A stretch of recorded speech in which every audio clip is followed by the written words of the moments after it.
When life throws you a curveball, how are you going to handle adversity? Welcome to the Fearless Mindset Podcast, where you're about to go on a journey as I interview security, business, and entertainment leaders on what it takes to stay fearless. I'm your host, Mark Ledlow, and enjoy today's episode. And that's why, me having four sisters, if I knew my sisters were going through that, being military trained, I would feel really sorry for those men that even thought about it, even putting a finger on them. I'd break them. Yeah. But here's the thing. Most people don't know. They keep it quiet. 77% stay quiet. Why do they stay quiet? You would have never guessed from my life. Never. You would have never from the outside in. Never. Mm-mm. He looks like very professional, attractive, well-spoken. Oh, she has a perfect life. I mean, just listening, looking. She's put together. She's all together. All over the world. Stages all around the world. No, my sister buys my groceries right now. Oh, man. That's so, that is so real, though. So real and so authentic. I am struggling to make rent to keep a roof over my kid's head. He literally left me with nothing. So when he took everything, I was like, I cannot let another woman feel the way I felt, feel alone, feel crazy. And so if that means, I get harassment, I get extortion, I've gotten everything you can imagine since my podcast launched, because he's not too happy that I'm talking about this. I will take all of the heat. I will walk through the fire. I will receive those burns with honor. Badge of honor. If that means I help even just one woman get out. Wow. Much respect. And that's why Ladies Take Control exists. And it's right now I'm building an app. And I hope that it's done in the next few months. I was going to start, here's the story of this though. I was going to start it at $20 a month. I was like, and as women come on to the community, I'm going to lower the price so that every woman that joins is helping the other women in the community. And then it dawned on me, because I'm building this app for me, really. Like, I wish I had it. I don't have $20. Like you just said, you're broke. So it's going to be free. How can the audience help you? Listen to the podcasts, okay. Download.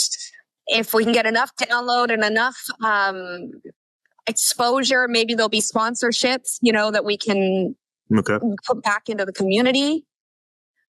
Join the community. I'm doing the event on June 14th. Free tickets for women. So I'll send you the link. You can add in the show notes. Join that, because the more women that join that event, the more exposure there is. But really, it's about expanding the community so that as many women as possible know about it, so that they can join it and they have a safe space. Because online and social media, your profile is not private. No. So if you join like an abused group, or you join like a narcissistic abuse group or anything like that, your profile is up there. Unless you make a fake profile, which is a lot of work. So if you want to stay anonymous, there's no really way to do that. And I've done a lot of research, but the Ladies Take Control community app is going to be resources. I don't care if I have 1 million Jane Does on there. I don't care. They can be completely anonymous. But it's also the only app for abused victims that are going to have professional development, personal development. Like I have Laurel Langmire. I don't know if anybody's ever heard of her. She's the Millionaire Maker. She is a 6 times New York Times bestselling author. She's doing a financial literacy course that will be in this app. Sweet. For free. So these women will be able to learn. That's awesome. Wow. Big names.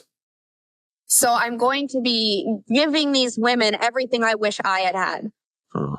and it's going to be completely free. So the audience listening, my podcast team will put this all in the notes. So you can just click on our website, podcast website. You can find it. We'll hyperlink to Katie's website as well. And then everything will be SEO'd. So you have no problem finding it. So our team will do that for you. So you don't have to take notes to find out where this is at. We'll put that in there for Katie and her team. Thank you. But yeah, so other than that, if you're a company that wants an awesome speaker, there you go. I'm your gal. Fly her in. Put her up at a hotel and take care of her speaking fee. And let's take care of Katie. Oh, well, it's more let's take care of the ladies of the world, because there's 131 billion women going through what I'm going through right now. And if you have 3 daughters, there's a very high likelihood one of them is staying quiet, and they're in an abusive relationship. Wow. I'm kind of speechless, folks. I'm a brother to, I have 4 sisters. Yeah, 4 sisters. Try to count. 4 sisters. And this hit a nerve with me because I'm the protective older brother. And so I'm naturally want to do whatever I can to help somebody in need. Thanks for sharing that. And I'm sure somebody in LinkedIn will probably see this, and they'll, you can direct message her, probably LinkedIn, of course, say, hey, we'd love to have you speak on whatever topic is. You are the brand expert. Let's go back to that. Yeah. So I speak on 3 topics. I call it the Power Series. So the power of choice, which is very similar to what I did with my TED Talk. The power of experience, which is the brand, the custom her experience, 5 steps to the 5-star experience. And then there's the power of her, finding your voice and choosing to rise. Which one of those are the hottest ones that corporations usually have you talk on? All of them, or? Well, so the power of experience for corporation, for sure. But whenever there's a corporation that has a ladies segment, so a ladies conference, or they have like a group for women, I'm speaking a ton. I just signed 7 talks. Congratulations. For women. Wow. So that's becoming an in-demand topic. Everybody. Yeah. Okay. Wow. See, I have a bit of a different take on equality and women, and being a survivor, being somebody that has had to really move excuses away from life. But my parents were addicts growing up. I raised my brother and sister. I haven't had the easiest path in life. I've had a very good life, but not the easiest path. So I encourage women to make the choice to rise, meaning, yes, do you have unequal pay? 100%. Are there microaggressions? For sure. Is there, sexual passes or sexual assault that happens? Without a doubt. All of these obstacles are very real. But I'm going to go back to what I said at the starting of the podcast. Find purpose in what you can control. So I don't believe that we as women should wait for an industry, a leader, an organization to change. I think we should find purpose in the things we can control. We can't control them. We can't control their actions. We can't control how quickly they do things. We can't control any of that. But what we can control is how we choose to rise, how we choose to show up, how we choose to walk towards that line of equality and actually close that gap. We are the solution if we so choose to see it.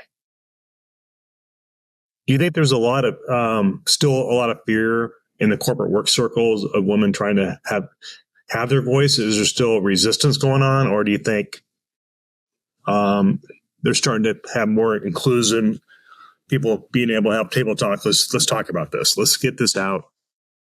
Yeah, I think that there is definitely growth for sure. It's not happening fast enough. Sure. I don't think I don't think there's as much fear, but there is definitely fear. And that's goes back to my purpose of inspiring women to find the courage to do the hard things, to take the risks, to speak up, to stand out, to build the table that they are going to sit at. Regardless of the fear, regardless of what is worrisome. There's this stat that men will apply for a job, a promotion, when they have 60% of the qualifications. 60%. 60. Wow. Do you want to take a guess what percentage women wait to have 100%. before they apply? 100%. Yeah. Wow. So imagine if we believed in ourselves more, we took more risks, we said yes more often, and then figured it out, just like men, where that equality gap would look. That the gap would be much, much slimmer. Yeah. It's crazy. Mm-hmm. The women feel they have to have 100% of all checked box before they even apply. Yeah. Before they even apply, before they even, dip their toe in the water or, push that door open just a little crack. Yeah. 100%. So they're doing themselves a disservice, but not even trying to, I got 50%. Well, the guys are passing 50% and they're knocking the job. Why not? Well, they're doing themselves a disservice because they're believing in fear. And fear, I can't say it's fake because it's not. Mm-hmm. We do feel fear. We do. Absolutely. But I believe we are stronger than fear. How so? Because we have choice and we have agency. Right. And we can choose to do it scared. Or we can choose to stand still and just live in fear. I mean, my biggest fear moment was probably joining the Marine Corps. Jumping on the jet, flying to San Diego. Yeah. My first jet ride ever, I was white knuckling the side of the seats on the jet as we're taking off. Can't even imagine. I was sweating, and the guy laughed at me. He goes, "This is your first plane ride ever?" I'm like, "Yeah." "Oh, where are you going?" "MCRD." "Oh, you're joining the Marine Corps, are you?" "Oh, you'll be fine." I was I think he said Airborne Ranger or something, Special Forces guy. Yeah. And but it was just a thought. Standing on those yellow footprints going, am I going to make it? Yeah. Can I do this? And then I told myself in my head, I'm not graduating. I'm either graduating from boot camp or they're going to kill me and I'm going to go home in a coffin. That was my mindset. Okay, but there it is, your mindset. So you were scared. Fear is real. The choice to think differently, to have belief in yourself, to take a risk, to switch that mindset, that choice is all yours. And there's nothing different for women. They're looking at that bottle, they're looking at those prescriptions and going, do I end it now? Yeah. The guy dealing with PTSD, the veterans out there, or girl being abused right now. I have CPTSD. Okay. So I get it. I wake up in the middle of the night, not being able to breathe. I can't breathe. Panic attacks in the middle of the night. Throughout the day, something will happen, something will trigger. I mean, it's a different type of PTSD compared to a Marine or anyone in the Army. But the bodily reaction is the same. So the same neural system. Yeah, your neural system, exactly. But here's the thing, it's still a choice. How do you get through that? Do you just get up, do you do some breath work or something? So sometimes I do box breathing, which I'm sure you're familiar with. I go to the gym a lot. But a lot. You sweat a lot. I'll go sometimes twice a day. It's just a place where I feel like I can move and get it out of my system. But I also call my community of people. Network. And I'll be like, okay, right now I'm freaking out. So can you freak out with me? Network of support, your tribe. Yep. Exercising. Sometimes it's just a matter of moving rooms. Just change your environment. Changing your environment. Okay. Yeah. And eating healthy really helps. Yeah. regulating your nervous system through the food you put in your body. Yeah, I was a bad boy there for a while on the road. The doctor said, you need to change your lifestyle now. I got my blood pressure. I'm like, oh, crap. Really? It's that bad? Then I had COVID. I'm like, no wonder why I got COVID. My blood pressure's so high. There you go. I'm like, I got to change the way I eat in my travel. We are what we eat. That is the thing. It is true. We are what we put into our body. So your advice this year, for especially us people living in North America, is tune out all the crap. Don't listen to the media. Don't pay attention. You're going to change something. Let's be real. If you're going to go and be an activist and you're going to go change the world in that specific genre, politically or across it, with the war, whatever it is. Yeah. And I sound completely uneducated because I don't really indulge in the negativity. Yeah. But if you're not going to go and change the world, you're not going to do something different with the information you're receiving, then why put yourself through that? Absolutely. Totally agree. But I think our smartphones have destroyed us. I mean, I got 3 right here. I got one for work, one social media, and I got so many phones. I'm running, 2 different. I get the podcast. That's a business. I got my Ledlow security thing behind me. That's another business. I got a training company we're launching. And so I don't have time to watch media. Hey, did you catch the news? I'm like, no, dude, I'm doing podcasts. I'm doing emails. I'm doing presentations. I'm doing quotes. You're impacting the world in a positive way in the way that you can. Right. And podcast telling a powerful story from an amazing woman who's brilliant and talented to change the world in corporate and branding and help women out that are suffering. And I'd rather do that than listen to whatever's on there and go watch Netflix. But you have such powerful advice to the audience, giving them the ability to release that valve of pressure that they don't really have to have there. And that maybe we have that self-fulfilling prophecy as well as me. I'm the victim. Well, you can be the victor versus the victim. So, yeah. And here's the thing. You can be a victim. We don't always control the hand of cards we're dealt. True. But we sure as heck can control how we play that hand of cards. So you don't have to have a victim mindset. I'm a victim. I choose not to have a victim mindset. That's the difference. Do you ever feel like you're a professional athlete sometimes?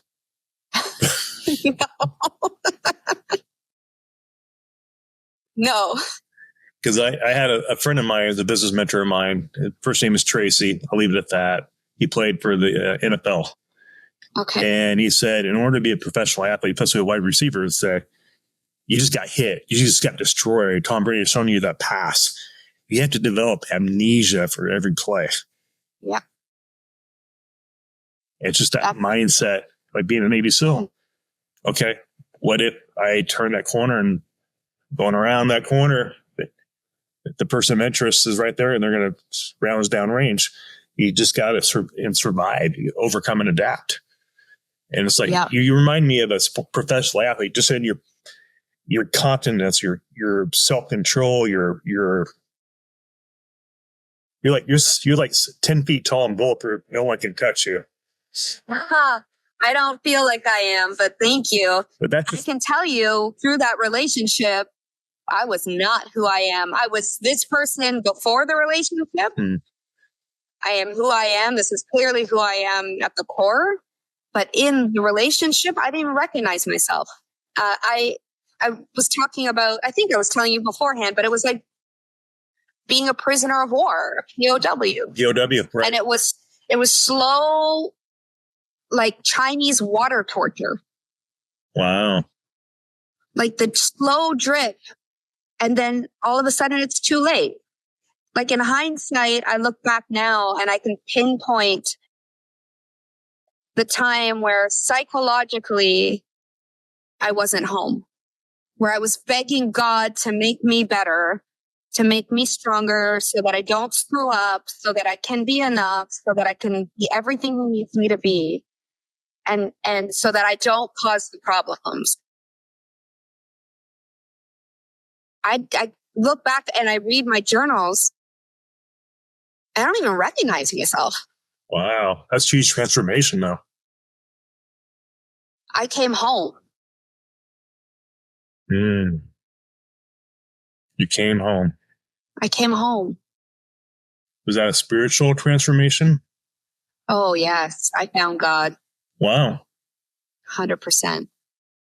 So that gives you that hope. Hope, faith.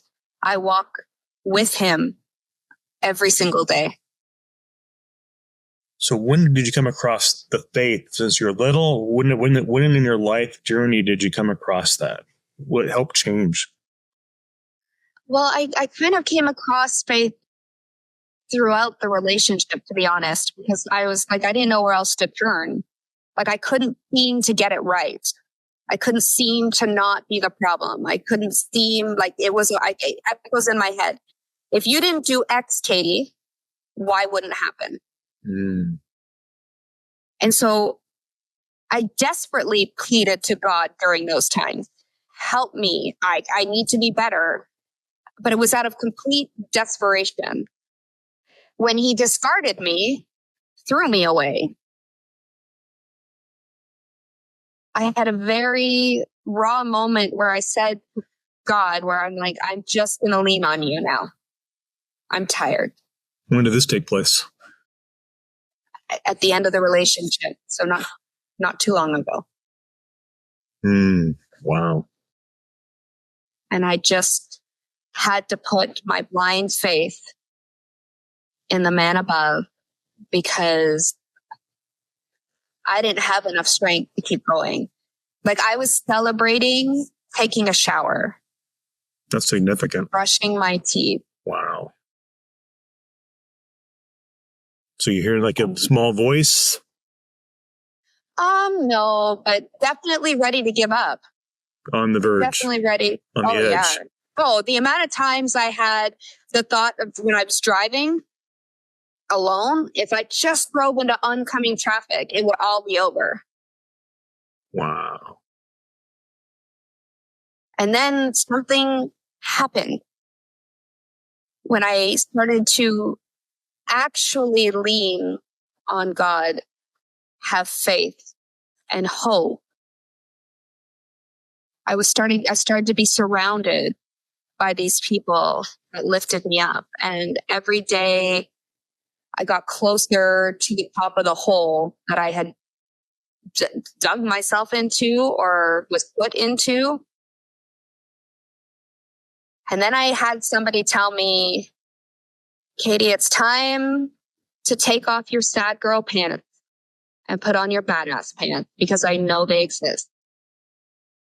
And that day, Ladies Take Control was born. Wow. Where I said, I'm just going to get back. He can't win. This depression can't win. I have God. I have a calling. It was like I have this, I don't even know how to describe it. I can feel it in my chest right now and talking about this, but it's this incredible need to keep moving forward. There's no way that he put me through this and gave me the gifts that he's given me to not make a difference in the world for women. It's almost like you become like a Billy Graham to the women. That is. He's one of the biggest Christian evangelists in the world. Oh, well, yeah, I am now also no longer fearful of talking about God and my relationship with God. I say it with absolute pride, and I'm proud of the relationship I have with him. Did you come from a faith-based family? Nope. Wow. So what is your advice? I have many friends that are atheist, agnostic. They're very, very scientific people, but they don't believe that God exists. What is your advice to them? Maybe they're struggling with addiction, and maybe they're abusive situations, and they're looking for that hope.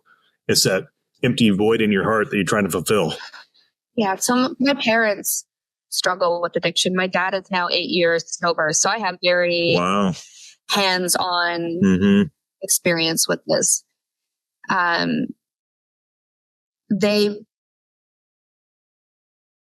They have to find a higher power. It doesn't have to be God. Got it. It can be whatever they want to name it. For you, it's God. For me, it's God. For some, it's the universe. For some, it's Buddha. For some, whatever it is. Mm-hmm. Most people are comfortable with the universe. Mm-hmm. You know, the very easy and I'm trying to find the word. Like common ground. The universe is very common ground. Doesn't feel as woo-woo. But the believing that there is something bigger than us allows us to have that hope and faith that you can do more than what you're experiencing right now in life. And you having your master's degree in adult behavior, in the science part of that, aren't the human brain wired to think there's a higher power? Aren't we just psychologically wired knowing that there's somebody bigger out there? I would have to imagine so. You know, your beliefs are really intrinsically set in you from childhood. And so by the age of 16, we're pretty much set in our ways. At what age? 16. 16. Got it. Okay. So our brain is pretty much set. So our neural pathways are very well embedded, and we're hard. We will not make a change in our habit or anything like that. Like by the age of 16. Interesting. We're hardwired is what the word I was looking for. Unless we experience something emotional. Back to the emotional experience. So when you have a shift emotionally, you are more apt to actually make a change in yourself, believe something different. I talk about this in my TED Talk, the choice cycle. And it's very similar to the abuse cycle, where you sort of walk on eggshells, tension is building, then an incident happens, and then you have to make a choice. And then it's the calm after the storm. We'll take health. Everybody makes New Year's resolutions at some point in their life to lose 5 pounds or 10 pounds, right? Like happens. We all join the gym on January 1st. But usually what happens is that your jeans fit a little tighter. Yeah, they do. Or your joint feels stiffer. Your knees might hurt. And hopefully this doesn't happen, or you might have a health scare. Yeah. But something shifts in you emotionally, which leads to that incident. And it causes an emotional shift, which catapults you to a choice. So you can either do the hard work, go to the gym every day, be consistent, choose yourself, choose your life, or you can just choose to propel yourself back onto the choice cycle. And wait till go buy new jeans, and then those jeans will fit a little tighter. And your back will hurt even more. Absolutely. And then you're right back to where you were a year ago. When you choose, though, to do the hard work, and again, going back to find purpose in things you can control. Well, you can control your weight. You can control the way you think. You can control. I know addiction is a very complex topic, and I am not an expert by any stretch of the imagination. But it's a choice still. And anyone who's in NA or AA will say 1 day at a time. They count days. Because every day and every moment of every day, they choose to get back on that awful cycle, or they choose to keep walking the path that's going to allow them to have rewards in life.